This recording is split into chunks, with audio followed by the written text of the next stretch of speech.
இப்போ அதே மாதிரி நம்ம மேலே இன்னொரு கம்ப்ளைண்ட். அது என்னன்னா, நம்மளுடைய கட்சி நிர்வாகிகள் எல்லாருமே சாதாரண குடும்பத்திலிருந்து வந்தவங்களாம். அதே தான் இங்கேயும் கேட்குறேன், ஏன் வரக்கூடாதா? சாதாரண குடும்பத்திலேருந்து வந்தவங்க தான் பெருசு பெருசாக சாதிச்சிருக்கிறாங்க.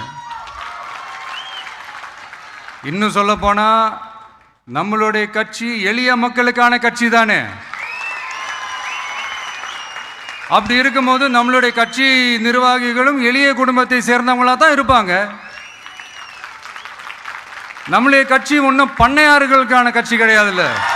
முன்னாடிலாம் அந்த காலத்தில் பண்ணையாருங்க தான் பதவியில் இருப்பாங்க. இப்போ கொஞ்சம் உள்டா மாறிடுச்சு, பதவியில் இருக்கிறவங்களாம் பண்ணையாராக மாறிடுறாங்க.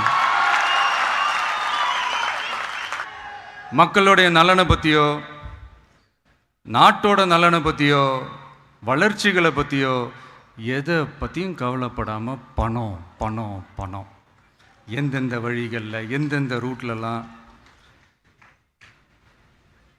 இப்படிப்பட்ட இந்த மைண்ட் செட் உள்ள இந்த பண்ணையார்களை அரசியலை விட்டே அகற்றுவது தான் நம்மளுடைய முதல் வேலை.